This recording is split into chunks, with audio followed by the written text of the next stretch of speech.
চিত্রাঙ্গনা, লেখিকা ইসরাত জাহান জেরিন। সূচনা পর্ব।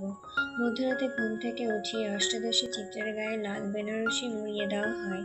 স্বামীর বয়স 50 ঊর্ধ্ব। যার সাথে বিয়ে ঠিক হয়েছে তিনি চিত্রের পরিচিত সহপাঠী রোকসানার পিতা। লোকের স্ত্রী মারা গেছেন আজ 2 সপ্তাহ হয়নি। চিত্রার অন্তরাত্মা ভয়ে কাঁপছে। হৃৎপিণ্ডের ধুকপুকানির শব্দ তাকে নিমিষেই কাবু করেছে। কি করবে সে এখন? সে তো সোহাগ ভাইকে ভালোবাসে। তাকে ছাড়া অন্য কাউকে বিয়ে করা চিত্রার পক্ষে অসম্ভব। হাতের কাছে ফোন নেই। মামি তাকে একটু আগেও একগাল কথা শুনিয়ে জলদি শাড়ি পরতে বলে গেছেন। আচ্ছা, সোহাগ ভাইয়ের রুমে গিয়ে তাকে জানিয়ে আসলে কি এই বিপদ হতে লোকটা তাকে রক্ষা করবে? হ্যাঁ, রক্ষা না করে কোথায় আবার যাবে? শত হলেও তারই তো প্রেমিক সোহাগ ভাই। ভাবতে না ভাবতেই মামি হুড়মুড়িয়ে আবার রুমে আসলেন, সঙ্গে তার বড় ছেলের বউ মারিয়াও। মুখপুরি, তুই এখনো বইসা আছোস? তোর আম্মারা আইসা বুঝি তোরে তৈর করব? মার্জিয়া বেগম গর্জে উঠলেন, দয়া করে এমন করো না মামি, আমি ওই লোককে বিয়ে করতে পারবো না। বিয়ে করব না। দয়া করো, ঘরের সব কাজ আমি আরো ভালো করে করব। তাও রহম করো মামি, রহম করো। চিত্রা মার্জার পা ধরে আর্তনাদ করে। তবে এহেন আর্তনাদ মার্জার হৃদয় ছুঁয়েছে বলে মনে হয় না। চিত্রার পাশ কাটিয়ে মারিয়াও শাড়িটা ছুঁড়ে মেরে তার মুখের উপর তাচ্ছিল্যের স্বরে বলে, নাটক কইরা লাভ হইব না আম্মা, আপনি ওরে ধরেন, আমি শাড়ি পরাই। ভাবি, আমি আপনার পায়ে পড়ি, আমার সঙ্গে এমন অন্যায় করবেন না। মারিয়া ধাক্কা মেরে নিজের পা সরিয়ে নেয়, আবারও বলে ওঠে, হে সব অন্যায় খালি আমরাই করি, আর তুই তো দুধে ধোয়া তুলসী পাতা। এই বাড়ির কাঁধে বৈশার কতদিন খাইবা? পরিবারে তো ধ্বংস কইরা ফেলাইছো।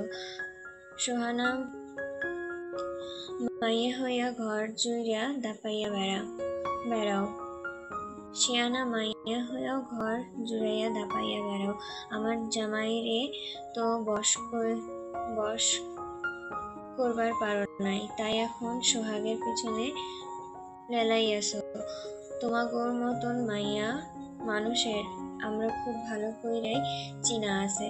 যার বাপ মায়ের ঠিক ঠিকানা নাই তার আবার কিসের হ্যাডাম? মারিয়ার নোংরা কথায় চিত্রার ভেতর জ্বলে পুড়ে উঠল।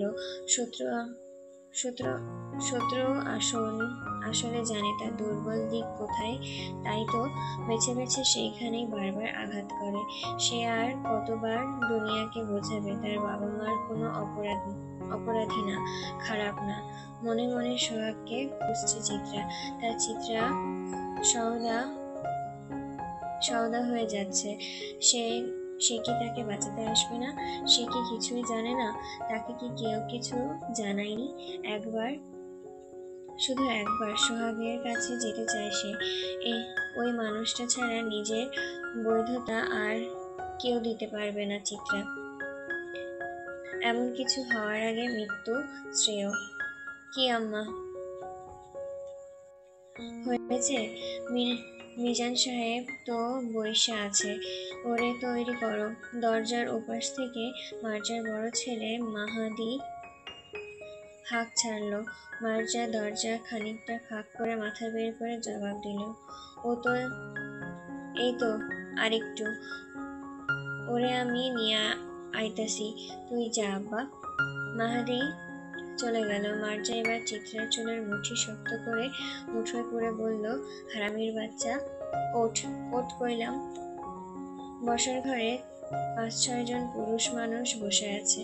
তার মধ্যে মাহাদি, মিনহাজ সাহেব, কাজী সাহেব সহ আরো কয়েকজন লোক। মিনহাজ সাহেব ঠিক বিয়ে করতে এসেছে নাকি মাঝরাতে চিত্রাকে মোটা টাকায় কিনে কিনে বর্ডার পাচার করতে এসেছেন, সেটা তিনি নিজেই ভালো জানেন।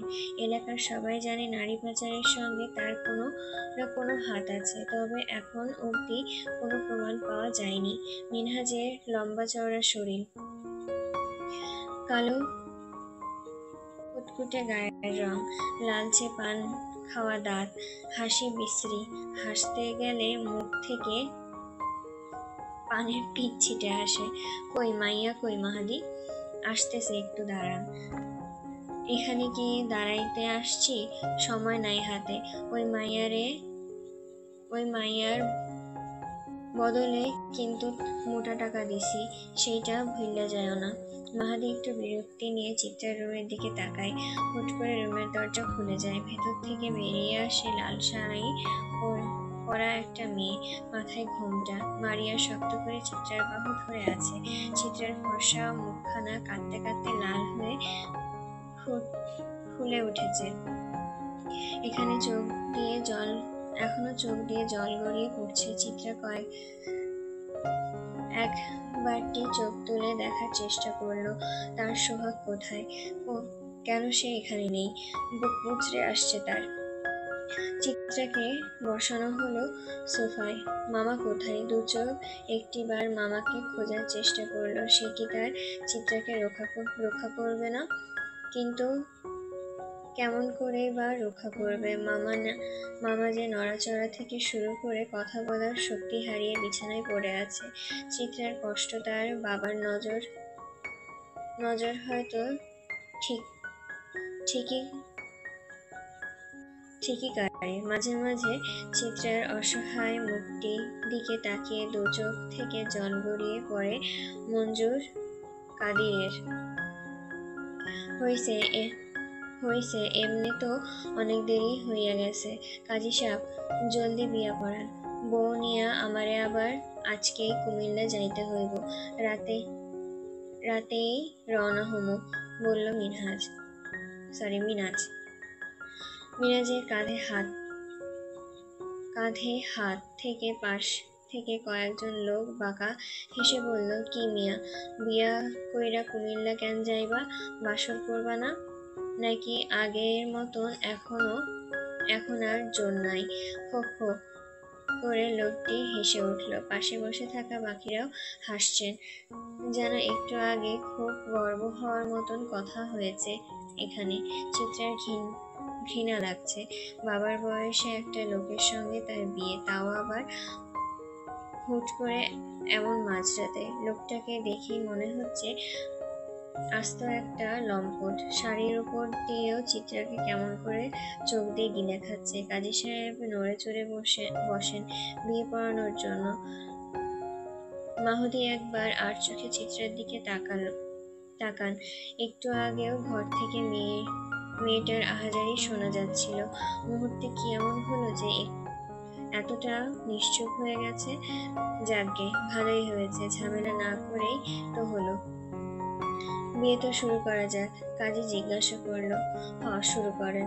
কাজী সাহেব খুতবা পড়ে বললেন, মরহুম মুন্সি সাহেবের বড় ছেলে মোহাম্মদ মিজান সাহেবের সঙ্গে কাজী হঠাৎ থমকে গেলেন।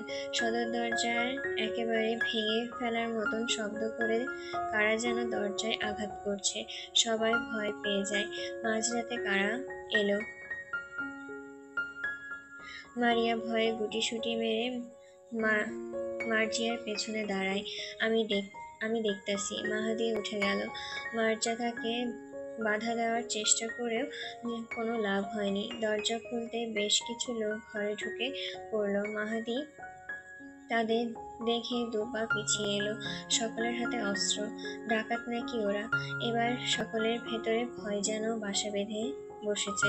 হঠাৎ ছেলেগুলো পেছন থেকে সুঠাম এক সুপুরুষ এগিয়ে এলো, স্যুট প্যান্ট পরিহিত। মিজান সাহেবের লোকটাকে দেখে কেমন জানি আঁতকে উঠল। সোফা থেকে এক ঝটকায় উঠে দাঁড়ালো। চিত্রা এখনো বুঝতে পারছে না এখানে কি হচ্ছে, তবে নতুন কোনো বিপদের যেন উদয় হয়েছে তা খুব ভালো করেই বুঝতে পারছে সে। ছেলেগুলো সোফা থেকে সবাইকে সরিয়ে দিয়ে ভালো করে তা মুছে দিল। লোকটা এসে সোফায় বসে পায়ে পা তুলল। ছেলেগুলোর মধ্যকার একজন এগিয়ে এসে লোকটার শরীর থেকে স্যুট খুলে হাতে নিল। ফারাজের পাশে দাঁড়ালো সে। লোকটি ভাবলেশীন ভাবে টেবিলের উপরে রাখা মিষ্টির প্লেট থেকে একটা মিষ্টি মুখে দিয়ে জিজ্ঞাসা করলো, তো মিজান সাহেব, জোয়ান মেয়েকে যদি আপনার মতন চাচারাই বিয়ে করে ঘরে নিয়ে যায় তবে আমাদের মতন ভাতিজাদের কি হবে? মিজান সাহেব ভয়ে কাঁপছেন, কারণ তার সামনে যে স্বয়ং ফারাজ এলাহি বসে আছে, চেয়ারম্যানের ছোট ছেলে। তবে সে দেশে ফিরল কখন, আর এখানে তার কি কাজ? জবাব দিচ্ছেন না যে? ফারাজের কণ্ঠস্বর গম্ভীর। আপনি এখানে? কাপা গলায় প্রশ্ন করল মিজান। আমাকে প্রশ্ন করছেন? চোখ তুলে ফারাজ। না মানে, কাজী সাহেব বিয়েটা চটজলদি করান, বিয়ে তো খেতে এসেছে। মিজান সাহেবের মুখ খানিকটা হাসি ফুটল। তবে মিজান সাহেবের বিয়ে নয়, আমারটা। কাজী সাহেব দেনমোহরটা বেঁধে তাহলে বিয়েটা পড়ানো শুরু করেন। মিজান সাহেবের মুখটা ছোট হয়ে এলো, তবে তার মাথার উপর দিয়ে যাচ্ছে। বাড়ির বাকিদের অবস্থা একই, তবে কারোর সাহস হচ্ছে না লোকটার বিরুদ্ধে হুঙ্কার তুলতে। মাহাদি ইতিমধ্যেই চিনতে পেরেছে কে এই ফারাজ এলাহি, তাই সে আগে চুপ হয়ে গেছে। এখানে মিজান সাহেবের মতন লোক খুঁটি নড়বড়ে হয়ে গেছে, সেখানে তার মতন কোন ক্ষেতের সবজি? সেখানে তারা কোন ক্ষেতের সবজি?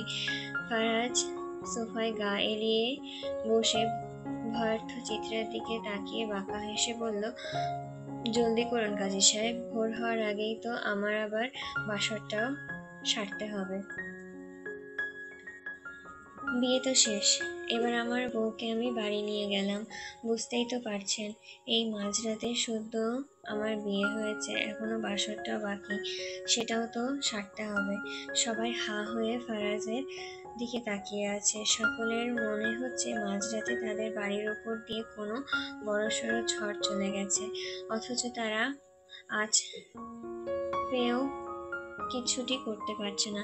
আর চিত্রা তো মোমের তৈরি পুতুলের মতন নির্বিকার হয়ে পড়ে আছে, যে না সে আসছে আর তাকে গলিয়ে দিয়ে যাচ্ছে। সে না পারছে কিছু সহ্য করতে, আর না পারছে চিৎকার করে বলতে, আমি মানুষ, আমারও দুঃখ আছে, আমারও যন্ত্রণা হয়। দুনিয়ায় সে কারোর উপরে খানিকটা ভরসা করবে তা জানা নেই। মামি সহ গোটা পরিবার একটু আগেই তাকে বিক্রি করে দিচ্ছিল। দিনের বেলায় মেয়ে নিয়ে কুমিল্লা গেলে ঝামেলা হতে পারে দেখে মিজান মাঝরাত করে কাজ সারতে এসেছিলেন কুমিল্লায় নিয়ে। মিজান হয়তো চিত্রাকে কিছুদিন নিজের কাছে রাখত, তারপর তাকেও চোরাপথে দুবাই কিংবা অন্য কোনো দেশে পাচার করে দিত। তবে এখানে বসে থাকা কেউ একবার জানতে চাইতো না অসহায় চিত্রা কেন বাপের বয়সী লোকের সঙ্গে বিয়েতে রাজি হয়ে গিয়েছিল। একবারটিও কেউ জিজ্ঞাসা অবধি করলো না। চিত্রা হুট করে মামার কথা মনে পড়ে যায়। মানুষটা একদিন তাকে বাঁচাতে গিয়ে গাড়ির অ্যাক্সিডেন্ট করেন, টাকার জন্য ভালো চিকিৎসা করানো সম্ভব হয়নি। লোকটির উপর আগে থেকেই অনেক ঋণ জমা আছে। এখন যদি মামার জন্য নিজের সুখ চিত্রা বিসর্জন করতে না পারে, তবে তো সম্পর্কের সঙ্গে বেইমানি করা হবে। মামার চিকিৎসার টাকার কথা ভেবে তো বিয়েতে রাজি হয়েছিল চিত্রা, কিন্তু মাঝ থেকে আরেকটা ঢেউ এসে সবকিছু নিজের আধিপত্যে ধ্বংস করে চলে গেল। তবে লোকটার চোখে কোনো করুণা আছে কিনা চিত্রার জানা নেই। আপাতত সে জানে এই লোকটা তার সব, তার অভিভাবক, তার বৈধ পুরুষ। তবে 3 অক্ষরের কবুলে সম্পর্ক হলেও ভালোবাসা তো হয়ে যায় না। নিজের প্রতি ঘৃণা হচ্ছে চিত্রার। সোহাগের সঙ্গে সে তো অন্যায় করে ফেলেছে। সোহাগ যদি জানতে পারে তার চিত্রা আজ তার কথা না ভেবেই এত বড় সিদ্ধান্ত নিয়েছে, তখন কি হবে? চিত্রা জানে তার উল্টে যাওয়া জীবন আর ঠিক হওয়ার নয়। এমন কপাল নিয়ে কে জন্মায়? মানুষ এত অভাগা হয়? চিত্রার চোখের কোণায় জল। বাড়িতে সোহাগ নেই। চিত্রার জানা নেই সে কোথায় আছে। বাসাতেই ছিল সে, কিন্তু এখন আর নেই। থাকলে কি চিত্রার এমন পরিস্থিতি করেও বেরিয়ে আসতো না? গাড়িতে ওঠার আগে মামাকে শেষবারের মতন দেখতে চেয়েছিল চিত্রা, তবে ফারাজ এলাহি দেখতে দেয়নি। তার হাতে নাকি সময় নেই। অন্ধকার রাতে হাজারো স্মৃতির মোড়া বাড়িটাকে একবার নয়ন ভরে দেখলো সে। তারপর সামনে গাড়িতে উঠে বসলো। ফারাজের কালো মার্সিডিজ, আগে পেছনে আরো দুটো গাড়ি। অস্ত্র হাতে দাঁড়িয়ে থাকা লোকগুলো সেই সব গাড়িতে উঠে বসলো। গাড়ি ছেড়ে দিল। চিত্রা জানে না তার গন্তব্য কোথায়, ভাগ্য তাকে কোথায় নিয়ে যাচ্ছে, কি লেখা আছে তার অভাগা কপালে। কান্নাকাটি বন্ধ করো বাল। মেয়ে মানুষের কান্না আমার সহ্য হয় না, খুব বিরক্তিকর। তোমার তো সুখী হওয়ার কথা। বুড়ো বউ না হয়ে তুমি এলাহি বাড়ির ছোট বউ হয়েছ। ফারাজের টান গলার স্বর। চিত্রা আঁচল দিয়ে চোখের জল মুছে ফারাজের দিকে তাকায়, জিজ্ঞাসা করে, আপনি কে? আমাকে বিয়ে করলেন কেন? ফারাজের হাতে সিগারেটটা শেষ টান দিয়ে জানালার গ্লাস নামিয়ে টোকা মেরে অন্ধকার অজানায় ছুঁড়ে ফেলে। কপাল চুলকে জবাব দেয়, কৈফিয়ত জিনিসটা আমি বড্ড অপছন্দ করি। ফার্দার আমায় এভাবে হুটহাট প্রশ্ন করবে না, মিসেস এলাহি। আর আমি কে সেটা জানানোর জন্যই তো বিয়েটা করলাম। তোমারও তো জানার হক আছে তোমার স্বামীকে। ডোন্ট ওয়ারি, আজ না হয় কাল অবশ্যই জানতে পারবে, হাসলো ফারাজ। ফারাজকে ভালো করে একবার পরখ করলো চিত্রা। গায়ে সাদা শার্ট, কালো একটা প্যান্ট পরা। গায়ের স্যুটটা খোলার পর আর পরেনি। হাতের কবজিতে রোলেক্স ঘড়ি। চোখের মণি কালো নাকি বাদামি কে জানে, অদ্ভুত রং। গালে চাপা দাড়ি। উজ্জ্বল চেহারায় আভিজাত্য আছে বলতে হয়। ওর ওপর রেখে ল্যাপটপে কি যেন ঘাটাঘাটি করছে। চিত্রা চোখ নামিয়ে জানালার দিকে তাকায়। ভেতরটা আবারও তার ভেঙে আসে। চেনে না জানে না এমন একটা লোকের সঙ্গে তার বিয়েটাও হয়ে গেল। আবার কবে এই বাড়িতে আসবো? মামার সঙ্গে এখনো দেখা করতে পারিনি। ফারাজ এক ঝটকায় ল্যাপটপ বন্ধ করে চিত্রার দিকে তাকায়। এই বাড়ি? এখনো তো এলাহি বাড়ি গেলেই না। এরই মাঝে এই বাড়ি আসার নাম নিচ্ছ? ভুলে যাব? ফারাজ এগিয়ে এসে চিত্রার গালে হাত বুলিয়ে থুতনি চেপে ধরে। হ্যাঁ, এই বাড়ির নাম ঠিকানা সব স্মৃতি ব্রেনের স্টোরেজ থেকে পার্মানেন্ট ডিলিট মারো। তা না হলে তোমার ব্রেনটা আমি রিসেট মারলে কিন্তু নিজের নামটাও ভুলে যাবে, মিসেস চিত্রাঙ্গনা চিত্রা এলাহি। চিত্রাকে ছেড়ে দিয়ে গাড়িতে রাখা মদের বোতলের কয়েকটা খুলে গটগট করে মদ গিলে মুহূর্তে গাড়িটা বিশ্রী গন্ধে লেপ্টে যায়। ভয়ে কেঁপে ওঠে চিত্রার শরীর। লোকটা গলার স্বর গম্ভীর হলেও কেমন যেন বিষ মিশে আছে সেখানটায়। ভয় করছে চিত্রার, খুব ভয় করছে। তবে কেন জানি মনে হচ্ছে তার পাশে বসে থাকা মানুষটা তার নারী নক্ষত্র দেখে এখানে হিসেব কষতে এসেছে। পাক্কা খেলোয়াড় সে। বসার রুমে সবাই নির্বিকার হয়ে বসে আছে। মার্জিয়া গর্জে উঠে মিজান সাহেবকে জিজ্ঞাসা করলেন, ভাই কি হলো এইসব? ওরে ওই ছ্যামড়া কেডা? আর হে তো আপনার সামনে ওই মাইয়ারে বিয়া কইরা নিয়া গেছে। চুপ কইরা বইসা ছিলেন কেন আপনি? বইসা থাকবো না তো কি করবো? জানের প্রতি মায়া সবার আছে। এলাহি বাড়ির পোলার বিরোধিতা কইরা কি মারা খামো নাকি? আগে যদি জানতাম ফারাজ এলাহি এই বাড়ির মাইয়ের উপর নজর আছে তাইলে ভুলেও এইখানে আসতাম না আমি। এখন আমার ভয় করতেছে। ভয়? কি বলতেছেন? তারে তো আমরা চিনি না, আজ প্রথম দেখলাম, বলল মারিয়া। চিনেন না, এখন ঠিকই চিনবেন। আর এমন চেনা চিনবেন কখনো ভুলতেও পারবেন না। আল্লাহ জানে তাগর লগে কিসের ঝামেলা আপনাগর। চিত্রার কপালে তো ভাঙন লাগছে, সঙ্গে আপনাদেরও ভাঙন ভাইঙ্গা যাবেন। মিজান সঙ্গে আনা লোকটাকে নিয়ে উঠে দাঁড়ালো।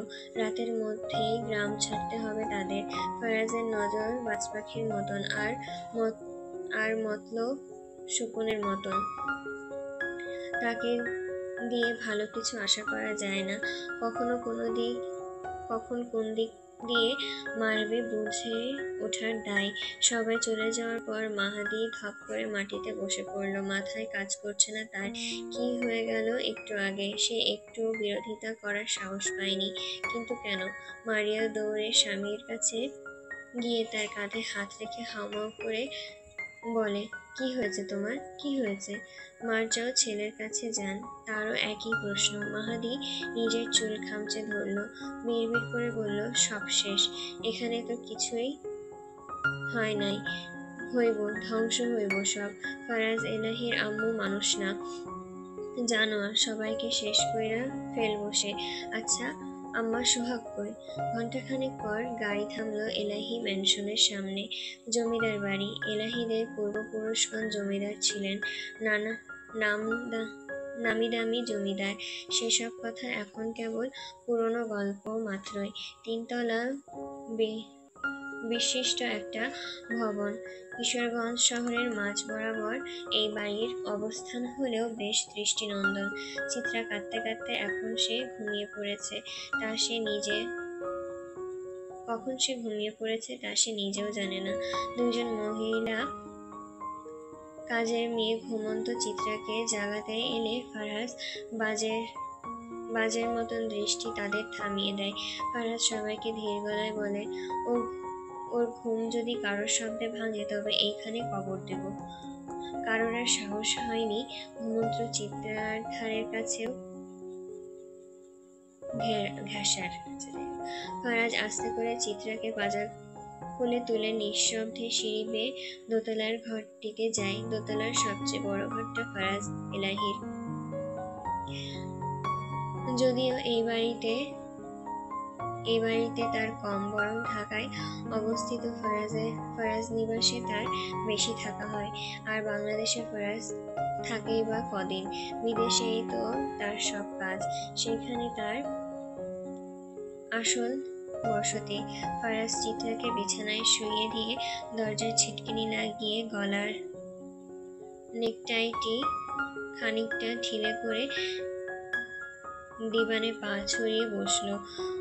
হুইস্কির কর্কটা খুলে গ্লাসে ঢেলে নিল কিছুটা, তাতে একটা টুকরো আইস কিউব ছেড়ে দিয়ে এক চুমুকে সবটা গিলে ফেলে। চিত্রা নিজেও জানে না সে এমন গভীর ঘুমে কি করে মগ্ন হলো, জানে না। আর ফারাজ তাকে না জানালে সে জানতেও পারবে না যে গাড়িতে ফারাজ তাকে যে পানির বোতলটা দিয়েছিল তাতে স্লিপিং ড্রাগস মেশানো ছিল। তবে সামান্য একটুখানি। ক্লান্ত শরীর ছিল বলে ড্রাগস চিত্রার ভালোই জব্দ করেছে। ফারাজের চোখ চিত্রার ধপধপে সাদা পেটের দিকে যায়। শাড়িটা সরে যাওয়াতে পেট দেখা যাচ্ছে। ফারাজ সিগারেটের জ্বালিয়ে চিত্রার দিকে এগিয়ে যায়। বাম হাতে তার হুইস্কির বোতল। চিত্রা তখন ঘুমে বিভোর। ফারাজ কিছুক্ষণ চেয়ে থেকে দেখল চিত্রাকে, নিষ্পাপ একটা চেহারা। অভাগীদের সাহসী হওয়ার ভালো না, আর বেশি দয়ালু হওয়াও তো মোটেও ভালো না। তোমার সুন্দরটা আসলেই একটু বেশি বোকা। তোমরা সুন্দররা আসলে একটু বেশি বোকা। নিজের কবর নিজে খুঁড়ে বেশ পটু। ফারাজ ঝুঁকে পড়ে চিত্রার ওপর। এত শান্তিতে তোমাকে কি করে ঘুমাতে দেই বলো, যেখানে আমি নিজেই আমার ঘুম বরবাদ করে যেখানে তুমি নিজেই আমার ঘুম বরবাদ করে ঘুমাচ্ছ। ফারাজ হুইস্কির বোতল কাত করে ঘুমন্ত চিত্রার মুখের উপর ঢেলে দেয়। ঘুমন্ত চিত্রা ধরপড়িয়ে জেগে ওঠে। মুখ বুক সব ভিজে গেছে। উপস, সরি ডার্লিং, গ্লাস ভরে তোমার মুখে ঢেলে দিয়েছি। I mean whisky. শাড়িটা বদলে আসো। চিত্রার ঘুম এক নিমিষেই হাওয়া। কাশতে কাশতে জীবন শেষ। কি বাজে গন্ধ। হুইস্কি উঠকো, একটা বাজে গন্ধ। চিত্রা আবারও কান্না করে উঠল। আমাকে ছেড়ে দিন, দয়া করে আমাকে ছাড়ুন। আমি চিরকৃতজ্ঞ হয়ে থাকবো। ও মাগো, আমার এসব এসব কি বলে? আমি তো তোমাকে এখনো ধরলামই না। আমি ধরলে তো টিকতে পারবে না, সোনা। আর কৃতজ্ঞতার কথা বলছো? ফারাজ এলাহি ওসব ছোটলোকি জিনিসের উপর কোনো ইন্টারেস্ট নেই। ওসব তোমার কাছেই রাখো। I don't need all this. I just want you. Faraz নেকটাইটা খুলে শার্টের বোতামে হাত দেয়। চিত্রার দিকে যতটা ঝুঁকে যায় ঠিক ততটাই ঝুঁকে। চিত্রার ভয় করছে। কে বাঁচাবে তাকে? এই লোকের শরীর ছোঁয়ার অধিকার কিছুতেই দিতে পারবে না চিত্রা। মনে মনে একবার সোহাগ বলে চিৎকার করল সে, দয়া করুন প্লিজ। ওই একটা জিনিস আমি করতে জানি না। দয়া my foot. I just hate this. প্রিয়তমা, কাম হিয়ার। ফারাজ এলাহি গা থেকে শার্ট খুলে চিত্রার শাড়ির উপর হাত বাড়াতে গেলে চিত্রা ছিটকে দূরে সরে যায়। ফারাজ বেপরোয়া হাসল। এই বউ, আমি তোমার সঙ্গে ছোটদের নয়, বড়দের ছোঁয়াছুঁয়ি খেলতে এসেছি। কাম। আচ্ছা, তোমার বয়স কত? মানে আমি ভার ছেড়ে দিলে আমার লোড সামলাতে পারবে তো? চিত্রা আরেকটু পিছিয়ে জবাব দিল, 18। একটু বেশি ছোট হয়ে গেলে না?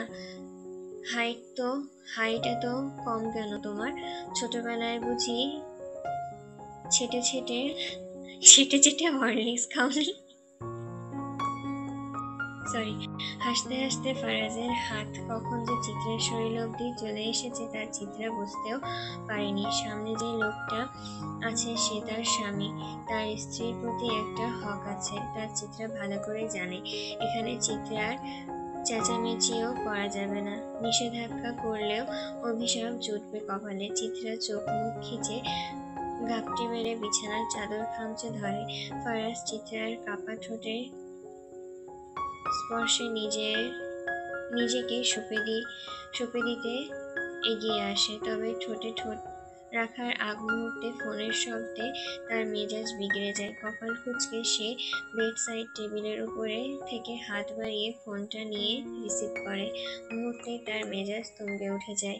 গায়ে শার্ট জড়িয়ে জলদি সে উঠে পড়ে। চিত্রা বুঝতে পারে না হঠাৎ কি হলো, তবে খারাপ কিছু একটা যে হয়েছে তা সে হাড়ে হাড়ে উপলব্ধি করছে। যদিও খুশি খুশি লাগছে, কারণ ফারাজ এলাহির হাত থেকে তার নিস্তার পাওয়া গেছে। এত খুশি হওয়ার প্রয়োজন নেই। আমি ছাড় দিয়েছি, এর মানে ছেড়ে দেইনি। সময় হলে আরো নির্মমভাবে তোমায় ধরবো। তখন তুমি ঝরে পড়বে যেমনি যেমনি যেমন ঝরে ভোরের শিউলি। আন্ডারস্ট্যান্ড?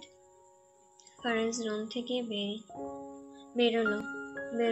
বেরোনোর আগে চিত্রাকে আরেকবার হুঙ্কার দিল, যেমন ভাবে রেখে যাচ্ছি তেমন ভাবেই যেন এসে পায়।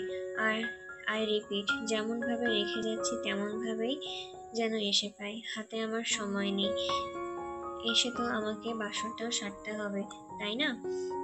আসার সময় তোমার জন্য পেইন কিলার নিয়ে আসবো। বুঝতেই তো পারছো, আমার 30 বছরের কামনা এক রাতে সহ্য করার মতন তোমার পক্ষে এত সহজ হবে না। কিন্তু চিন্তার কিছুই নেই। আমি আবার মানুষকে অভ্যস্ত করে তুলতে পারদর্শী। জানোই তো, মানুষ আবার অভ্যাসের দাস। অভ্যস্ত হলে সব সহ্য করতে পারবে। অন্ধকার রাত, মিহি চাঁদের আলো, ট্রলার ধীর গতিতে ব্রহ্মপুত্র নদীর উপর দিয়ে ভেসে যাচ্ছে। নদী থেকে পানির কেমন যেন একটা উটকো গন্ধ নাকে আসছে। ভোর হতে এখনো অনেকটা সময় বাকি। রাতের অন্ধকারে নদীর জলকে দেখলে কেমন কালো আর ভয়ঙ্কর দেখাচ্ছে। ট্রলারে আধমরা একটা লোক পড়ে আছে। দুইজন যুবক তাকে আবারও শক্ত করে ধরে রেখেছে। লোকটার ডান হাত আর পা দুটো কেটে দুটুকরো করে তার সামনে বিছিয়ে রাখা হয়েছে। শরীরে শক্তি নেই। এত বছর ধরে কামাই করা রক্তগুলো চোখের সামনে গল গল করে বেরোচ্ছে। তবে লোকটার চোখ ফেলে সেই দৃশ্য দেখার শক্তি নেই। শক্তপোক্ত একটা তাগড়া পুরুষ লোকটার সামনে এসে দাঁড়ায়। সাদা একটা পাঞ্জাবি পরিহিত সে, গলায় তার কালো রঙের মাফলার ঝোলানো, লম্বা চওড়া আকর্ষণীয় সুঠাম দেহের গঠন। লোকটা তার আর পা আধমরা ব্যক্তির ডান হাতের কাটা অংশের কোষে একটু চাপ দেয়। আহত লোকটার মুখ থেকে ভোঁতা গোঙানির শব্দ বেরিয়ে আসে। চিৎকার করার মতন শক্তি তার শরীরে আর বেঁচে নেই। কোন হাত দিয়ে মাল চুরি করছোস রে শালা? ডান হাত দিয়া? কিন্তু ওইটা তো আমি কাইটটা ফেলাইছি। না, মনে হয় বাম হাত দিয়া মাল চুরি করছোস। শুনছি তুই নাকি আবার বা হাত দিয়া গিলস। নিশ্চয় মালটাও বা হাত দিয়া সাবার করছোস। মাফলার পরা লোকটি তার পেছনে দাঁড়িয়ে থাকা 27-28 বছরের যুবক বিল্লালের দিকে হাত বাড়ালে সে একটা রামদা এগিয়ে দেয়। লোকটি এবার উঠে দাঁড়ায়, চারিদিকে একবার চোখ বুলায়। কিন্তু অদ্ভুত সুন্দর হয় রাতের পরিবেশ। স্মিত হেসে ঘাড়ের হাত বোলায় সে। তারপর এক ঝটকায় রামদা গিয়ে লোকটার বাম হাতের একটা কোপ বসায়। আহত লোকটি এবার আল্লাহ বলে একটা চিৎকার করে, কিন্তু তাতে কারোর কোনো ভ্রুক্ষেপ নেই। লোকটা একটা সিগারেট ধরিয়ে বড় করে টান দেয়, ধোঁয়া ছেড়ে দেয় নদীর বুকে। নিজের সাদা পাঞ্জাবিটায় রক্ত দগদগ করছে।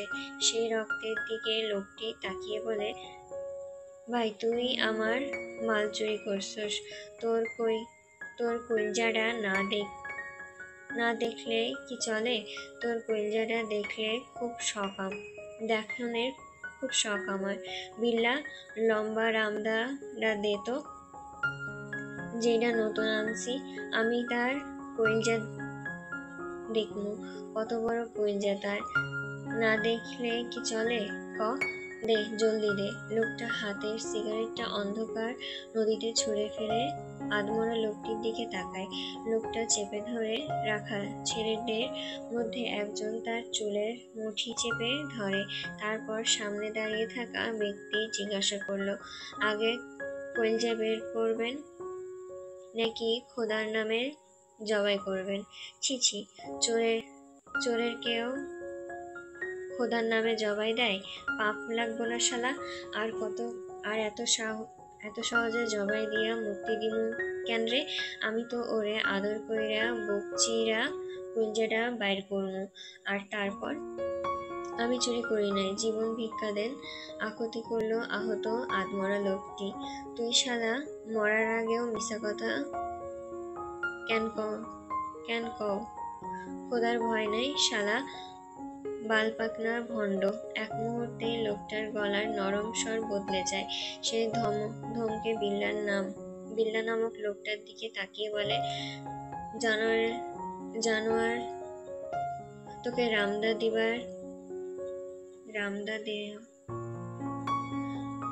দেওয়াটা দিতে কইছি না? কানের ছিদ্র দিয়া কথা ঢোকে না বাল। আকাশের কৃষ্ণ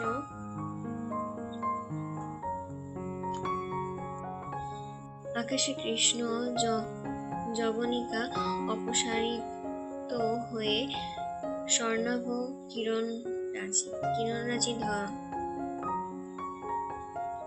ধরিত্রীর বুকে পতিত হলো। কিন্তু চিত্রার অন্তর্জগতে কাল রাতের সেই প্রলয়নকারী ঝড় বয়ে গেছে, তার কৃষ্ণ ছায়ায় এখনো কাটেনি। ভোর হয়েছে। চিত্রা বিছানা ছেড়ে অজু করে নামাজ পড়ল। মোনাজাতে আল্লাহর কাছে একরাশ অশ্রুভেজা অভিমান নিয়ে হাজির হলো। অজানা সব প্রশ্নের উত্তর জানতে চাইল। চিত্রার গায়ে কাল রাতের সেই লাল শাড়িটা, লাল রক্তের মতন টকটকে। রক্ত দেখলে চিত্রার ভয় হয়। রক্তের সাথে তার তিক্ত সম্পর্ক প্রতিবারই কোনো না কোনো ক্ষতি বয়ে আনে, সবকিছু কেড়ে নেয়। এই লাল শাড়িও যেন রক্তের প্রতিচ্ছবি। এক রাতে তার জীবনকে পুরোপুরি ধ্বংস করে দিয়েছে। সে ধীর পায়ে এগিয়ে যায় বেলকনির দিকে। বাতাসে তার এলোমেলো চুল দুলছে, ঠিক যেন তছনছ হয়ে যাওয়া এক ঝড়ের পর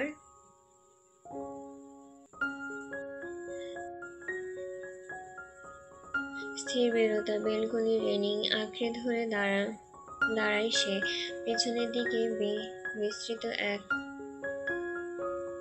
নিঃশব্দ জলরাশি, আশ্রজৌলা দীপ্তিতে মোড়া। ভোরের আবছা আলোয় তার কালো জলে ছড়িয়ে পড়েছে রহস্যময় নৈশব্দ, যেখানে বাস্তবতা ও ভ্রমণের সীমানা ধূসর হয়ে গেছে। চারপাশের জঙ্গল নিস্তব্ধ, প্রহরীর মতন দাঁড়িয়ে। বাঁশবাগানের দীর্ঘ সরু দেহগুলো কুয়াশায় আবরণে অর্ধেক দৃশ্যমান অর্ধেক অদৃশ্য। ঠিক বাতাসের স্নিগ্ধ স্পর্শে পাতাগুলো কেঁপে উঠছে, আবার থমকে যায়। চিত্রা এক মুহূর্তের জন্য স্থির হয়ে শোনার চেষ্টা করে দূরে থেকে ভেসে আসা কোনো অশরীরী আহ্বান। হুতুম প্যাঁচা ডাকছে। ভোরের অস্পষ্ট আলোয় পুকুরের জলের আলো রেণু পড়েছে। দক্ষিণের খোলা হাওয়া হঠাৎ চিত্রার এলোমেলো চুলগুলো আবারও দোল খেয়ে নেচে ওঠে। ততক্ষণ যে এক ধ্যানে চিত্রা সেই কালো পুকুরের দিকে তাকিয়েছিল, সে আর খেয়াল নেই। আপা! কারো গলার শব্দে চিত্রা দরজার দিকে তাকালো। কামিজ পরা একটা মেয়ে, পটল চেরা চোখ, শ্যামবর্ণের গায়ের গঠন। চিত্রা রুমের ভেতরে এসে জিজ্ঞাসু দৃষ্টিতে মেয়েটির দিকে তাকায়। আপা, ছোট সাহেব কইছিল আপনার দিকে নজর রাখতে। আপনারে কন কি খাইবেন? আমারে কন, আপনি কে? আমি এই বাড়িতে কাম করি, এনে থাকি। কি খাইবেন কন? আমি তৈরি কইরা আনতেছি। না না, আমি কিছু খাবো না, ভালো লাগে না। ফরাজ কোথায়? এসেছে সে? না, বাড়িতে আর মানুষ নেই? অভাব নাই, একটু পরে দেখবেন বাড়ি কেমন জমজমাট হইয়া ওঠে। মেয়েটি থামল। আপনি আসলেই কিছু খাইবেন না? সাহেব শুনলে রাগ হইব। কিছু হবে না। আচ্ছা, আমি রান্নাঘরে যাই, কোনো সাহায্য লাগলে আমি করে দিব। আস্তাগফিরুল্লাহ, এত জলদি আমারে মরার ইচ্ছা নাই। আপনারে কেন কাম আপনি কেন কাম করবেন? আমরা আছি না? মেয়েটি জলদি রুম থেকে বেরিয়ে যায়। চিত্রা অদ্ভুতভাবে তার দিকে চেয়ে রয়। মরার ইচ্ছা নেই দ্বারা মেয়েটি কি বোঝানোর চেষ্টা করছে? বিছানায় গিয়ে বসলো চিত্রা। মাথায় তার একগাদা প্রশ্ন। কখনো তো কখনো তো তার জামাই হলো না ফরাজ এলাহিকে, জানাই হলো না ফরাজ এলাহিকে। কখনো সে তাকে বিয়ে কেন সে তাকে বিয়ে করেছে? হঠাৎ সোহাগের কথা মনে পড়ে যায়। একটা কল সে সোহাগকে করতে চায়। বেলা 10টার দিকে বাড়ি ফিরল ফরাজ। রুমে ঢুকে দেখলো চিত্রাকে যেমন ভাবে সে রুমে রেখে গিয়েছিল তেমন ভাবেই সে বসে আছে। গায়ে সেই শাড়িটা, বিছানায় গুটি মেরে বসে আছে। ফরাজ ঘরটা বাকিদের থেকে অন্যরকম ভাবে সাজানো। তার সেসব জিনিস বেশ পছন্দ, তাই দিয়ে নিমজ্জিত। বিছানার উপর একটা শাড়ি পরে আছে। ফরাজ সেই দিকে একবার তাকিয়ে চিত্রাকে প্রশ্ন করল, শাড়িটা দেওয়া হয়েছিল তাহলে পরনি কেন? চিত্রা নিচের দিকে তাকিয়ে জবাব দিল, আপনি না বলেছিলেন যেভাবে রেখে যাবেন সেভাবেই যেন এসে পান, তাই নিজেকে বদলাইনি। দেখুন, চেয়ে দেখুন বিক্ষিপ্ত বিক্ষুব্ধ চিত্রাকে। ডার্লিং, তুমি কথাও বলতে জানো? আমি নিচে যেতে চেয়েছিলাম, যেতে দেওয়া হয়নি আমাকে। কেন জানেন? চিত্রার গলায় অভিমান। আরে এমন কড়া কড়া প্রশ্ন করছো কেন? তুমি না নতুন বউ, লজ্জা পাও না? লজ্জা পেতে বুঝি লজ্জা লাগে? এতক্ষণ পর তোমার স্বামীটা বাড়ি এলো, তোমার তো লজ্জায় রংধনু হওয়ার কথা ছিল, কিন্তু তুমি তো সোনার একটা জংলি বিল্লি। লজ্জা কি ছোটবেলায় দুধের সঙ্গে গুলিয়ে খেয়ে ফেলেছিলে নাকি? ফরাজ আলমারি খুলে নীল রঙের একটা শার্ট আর সাদা প্যান্ট বের করে বিছানার উপর রাখলো। হঠাৎ চিত্রার চোখ পড়ে যায় ফরাজের ডান হাতের বৃদ্ধা আঙ্গুলের দিকে, সেখানে ব্যান্ডেজ করা। চিত্রা উঠে এসে ফরাজের সামনে গিয়ে দাঁড়ালো। জিজ্ঞাসা করলো, হাতে ব্যথা কি করে পেলেন? যাওয়ার সময় তো হাতে কাটা ছিল না? ফরাজ তার হাতের দিকে তাকায়, পরক্ষণে মুচকি হেসে জবাব দেয়, এগুলো ছোটলোকি ব্যথা। এইসব ব্যথা আমার কিছুই নড়াতে পারবে না। আমার আরো বড় সব আঘাত নিয়ে খেলার অভ্যেস। টান টান কণ্ঠস্বর ফরাজ এলাহির।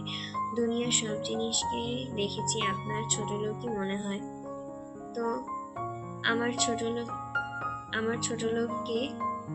ছোটলোককে বউ করেছেন কেন? ভালোবাসার জন্য নাকি উদ্দেশ্য ভিন্ন? ফরাজ খানিকটা অবাক হয়ে চিত্রার কথার ধরনে কয়েক ঘন্টার এত পরিবর্তন। মেজাজ খারাপ হচ্ছে তার। সে নিজেকে নিয়ন্ত্রণ করে শান্ত করার চেষ্টা করে। ক্ষণস্বর থমকে থেকে জবাব দেয়, কি বলছো? ভালোবাসার জন্য তোমার মতন মেয়েদের ভোগ করা যায়, ভালোবাসা না।